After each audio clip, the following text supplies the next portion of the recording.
Good afternoon or good evening, my lovely students. Oh, I could also say good morning. I left that out. My apologies. So good morning, perhaps. Hey, we're really moving along in this class. I mean, gosh, this is unit number 4. There's only 5 units total. So really, to be honest with you, we're going to wrap up imperialism this week, and then we're going to start diving into WW1 next week. And before you know it, it's going to be the end of the semester, and we're going to be taking exams and unwrapping Christmas presents if you're good. But if you're bad, you're not going to get any Christmas presents. I've been good this year, so I'm pretty excited about that. Now, so we're wrapping up imperialism, hence the name of this presentation, Imperialism Wrap-Up. And we're going to focus on what happened to Africa at the end of imperialism, and the United States' odd experience with imperialism. And then we're going to do one more assignment on China before we take the test, but it's going to be good stuff. Now, I really like this word, perspective. It's one of my favorite words in the English language. It just means the way you look at things, and it differs from person to person. One person may see something totally different than another.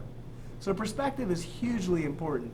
And I'm going to show you 2 images by one of my favorite artists, a guy by the name of M.C. Escher, whose favorite topic is perspective. And look at this creepy looking cube box, whatever the heck it is. It obviously makes no sense whatsoever. You look at this thing and you look at it from different angles and you see different things. That's the whole point of perspective. And this is one of his most famous paintings. This is 2 hands drawing each other.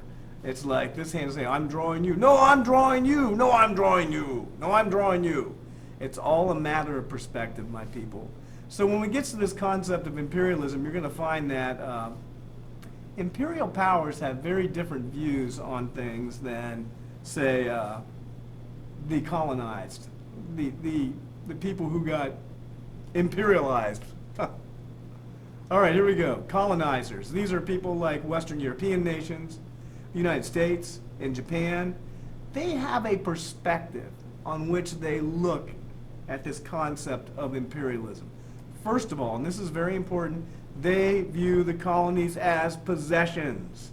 In other words, I love this guy. He's sitting there and he's jealously guarding his possessions. You know, all this stuff like gold bars or houses or cars or whatever. But the fact of the matter is the imperial powers were so arrogant that they looked at these countries as belonging to them, not independent nations. It's a major perspective.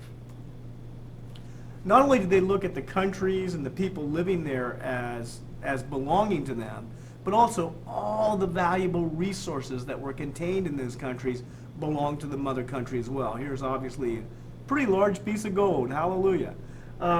So, when you start to think of an area as belonging to you, you just take it over, and the people who live there belong to you, and anything wealthy that they have in their country now belongs to you, that's pretty aggressive.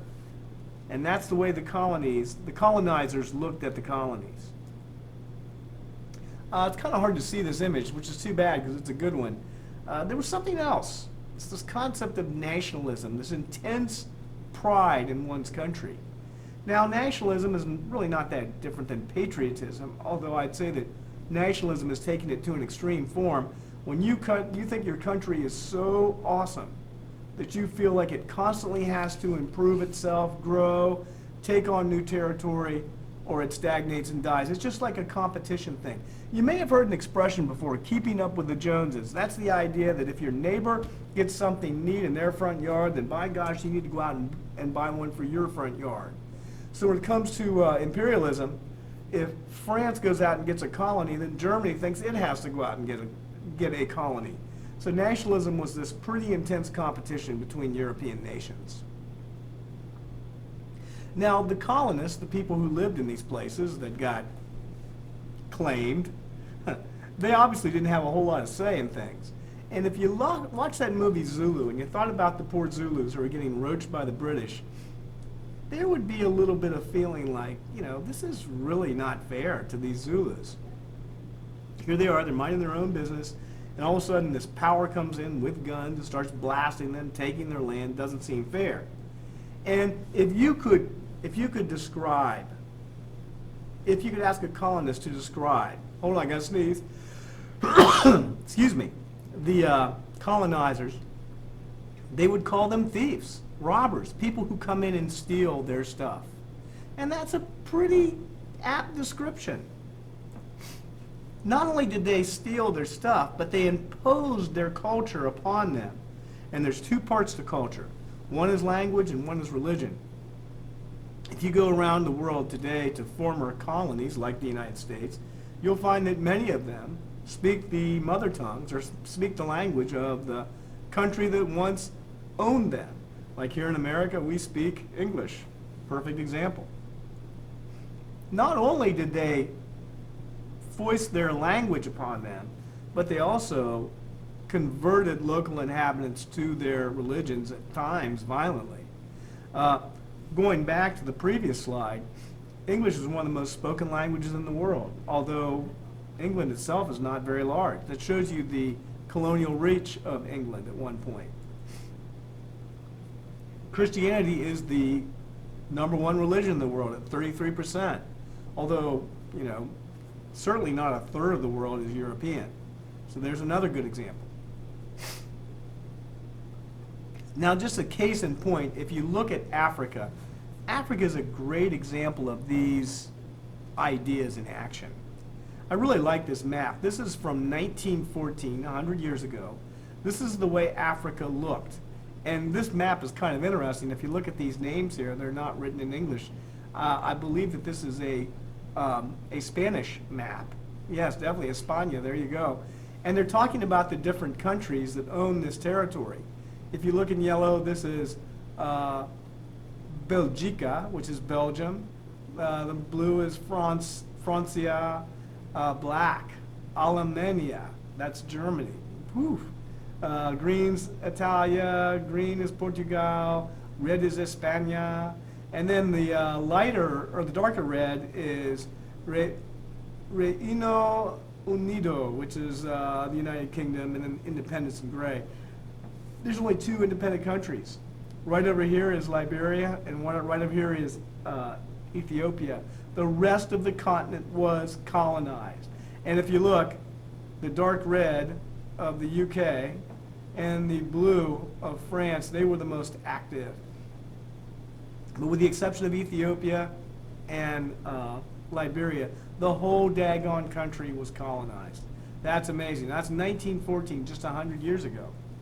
Now, if you look today, 2014, last year, but it hasn't changed since last year, Africa has the largest number of countries of any continent in the world. There's 50-some countries in this small area. Now, granted, Europe has a lot too, but Europe was allowed to develop on its own. These countries still bear a large resemblance to the mother countries that contain them. A good example is right here. French is the #1 language in these former French colonies. English is the #1 language here in South Africa. Nigeria also speaks English, as well as Sudan. So these vast swaths of Africa still speak European languages, and by and large, they're mostly Christian. Now, this is where things get interesting.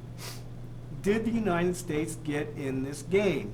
Well, the answer is yes. We got into the game late. We got into the imperialist game late, and we got into it somewhat reluctantly. Now, I want to zoom in on this guy. He's one of my favorite Americans. His name is Mark Twain, famous author. Wrote Tom Sawyer, The Adventures of Huckleberry Finn, which some of you guys might be familiar with. He was a funny guy. He said this about Cincinnati, Ohio. I love this. He goes, "When the world comes to an end, I want to be in Cincinnati, Ohio." And then somebody asked him, "Well, why do you want to be in Cincinnati, Ohio?" He goes, "Because they're 10 years behind the time."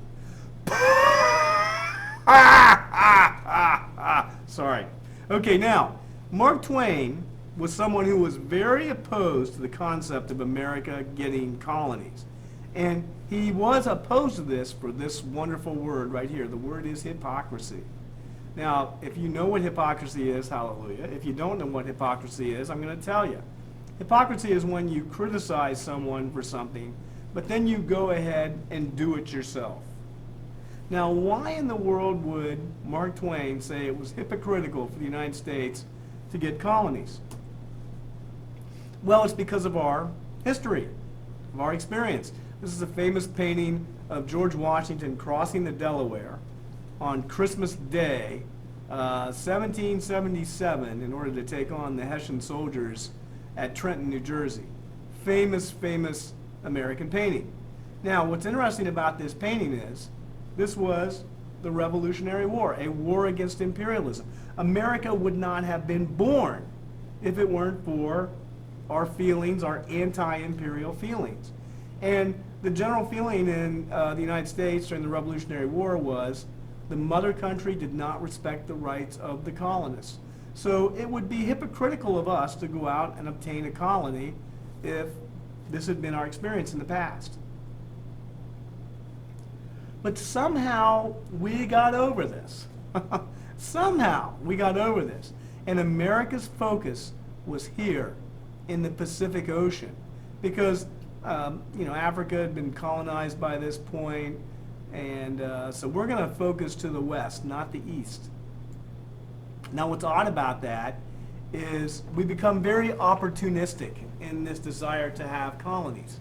Now, the word opportunistic means that a situation presents itself, you see the opportunity to get involved and gain something of great value, which is exactly what happened.